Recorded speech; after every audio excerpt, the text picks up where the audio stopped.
सकते हैं कि निफ्टी और बैंक निफ्टी ने किस तरह के पैटर्न बनाए। निफ्टी अपने प्रीवियस डे जहाँ से रिजेक्शन ले रही थी, वो 9 तारीख को भी वहीं से रिजेक्शन लिया, 10 तारीख को भी रिजेक्शन लिया और 11 तारीख को भी वहीं से रिजेक्शन लिया।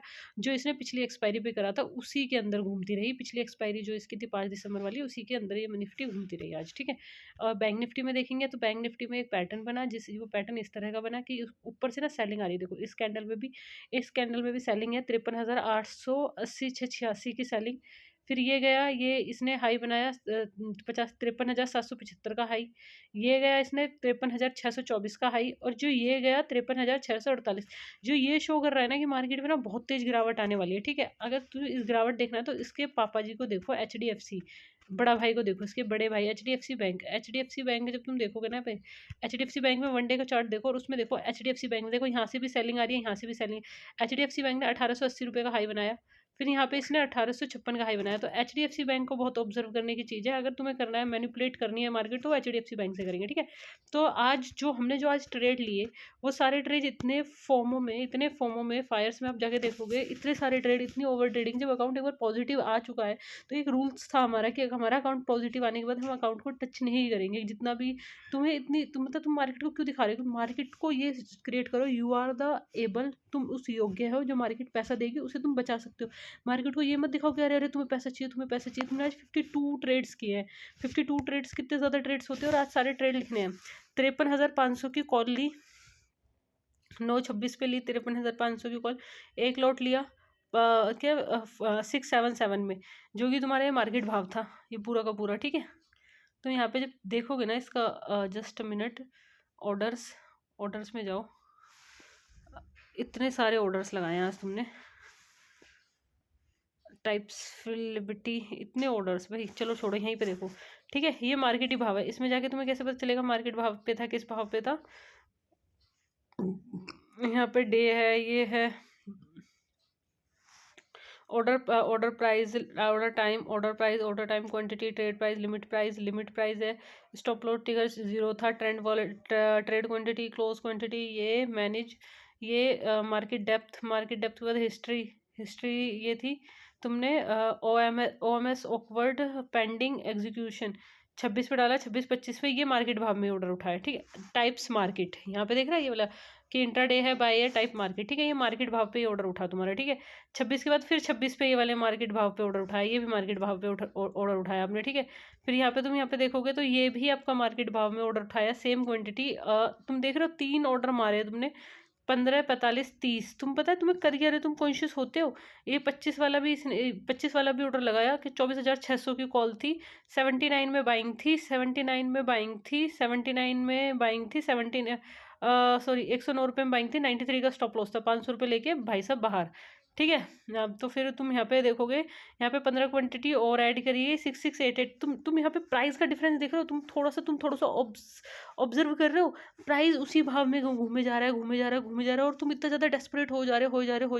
तो भाई चीज़ों को ऐसे थोड़ी ना होता है कि तुम इतना ज़्यादा डेस्परेशन में तुम कुछ भी करने लगो। भाई प्राइस की मूवमेंट देखो ना, वो 74 है भाई। कम से कम तो ये लगा 10% का स्टॉप लॉस है, 10% पे 8% पे तो करोगी। अब तुम्हारा देखो 10% का तुम्हारा स्टॉप लॉस, तुम देखो, तुम एक सिंपल मैथ लगाओ और सिंपल लॉजिक लगाओगे ना, यहाँ पे मैथ काम आती है और कुछ नहीं काम आता है। डफ्फरगिर्दी मत करना, यहाँ पे जाओ और 10% का एसएल दो। अरे यार 664 लिखो, 670 का 10%, भाई 67% होता है। 67% का 8%, 67% का 8%। भाई उस प्राइस को तुम ऊपर नीचे होने दोगे, नहीं होने दोगे। तुम कितने पे ले रहे हो? 77 पे ले रहे हो, 74 पे ले रहे हो, 71 पे, 7 रुपये में एवरेज कर रहे हो। भाई ब्रोकरेज क्यों दे रहे हो तुम, ये बताओ। फिर 7 रुपये के बाद ये 8 रुपये के अंदर अंदर ब्रोकरेज हो रही है तुम्हारी। और फिर ये इंट्राडे में फिर 30 क्वांटिटी और ऐड हो रही है 628 में। और फिर यहाँ पे 639 पे एग्जिट हो रही है, 639 पे ये एग्जिट हुई है। अच्छा और आई है, और यहाँ पे 635 में तुम एग्जिट करो 120 क्वांटिटी। भाई ये मेरे को लॉजिक नहीं समझ में आया तुम्हारा कि ये तुम कैसे लॉजिक कर रहे हो। फिर BSE इसकी क्वांटिटी आई, सक्सेसफुल ऑर्डर हुआ, CNC था। इसकी ट्रेड वैल्यू कितने की थी? 25 क्वांटिटी ठीक है। BDEL के बाद फिर बैंक निफ्टी आया क्या 53,500 जो बैंक निफ्टी था, 53,500 में ये 697 पे फिर तुमने यहाँ पे 135 क्वांटिटी ली 697 पे, अच्छा कॉल में ली 35,000 की 697 में, इसी को तुम डाल रहे हो, फिर उसी को तुम उठा रहे हो, फिर 697 में क्वांटिटी ली और इसको तुमने सेल किया था।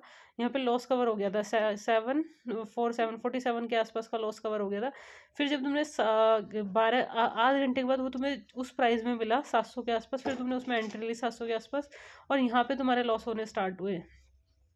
फिर भी तुम यहाँ पे देखो, तुम सिर्फ 10 पॉइंट के अंदर अंदर एवरेज कर रहे हो, यहाँ पे एवरेज कर रहे हो।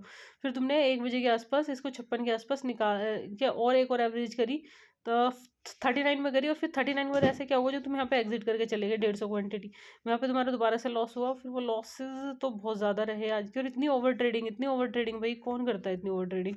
तो वो सारी चीज़ें रही आज की, ठीक है। ये सारा ओवरऑल PNL रहा हमारा। हम यहाँ पे थोड़ा सा डिस्कशन कर लेते हैं बैंक निफ्टी पे भी, निफ्टी पे भी। निफ्टी कल क्या कर सकती है, आज रेंज में रही है निफ्टी। अगर इसकी रेंज ये वाली, मैं तो कहूँ अभी कल भी एक बार रेंज में रहे और परसों भी रेंज में रहे, पूरा हफ्ता ना दे पैसे, और अगले हफ्ते फिर देगी पैसे, तो उस टाइम में तो मेरी तबीयत भी ख़राब रहेगी। जैसे कि इसका हाई है 24,000 इसका, लेट्स सी, देखते हैं कल क्या होता है।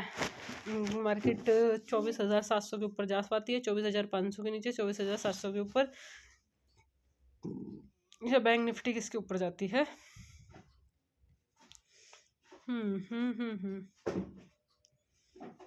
बहुत मुश्किल है भाई।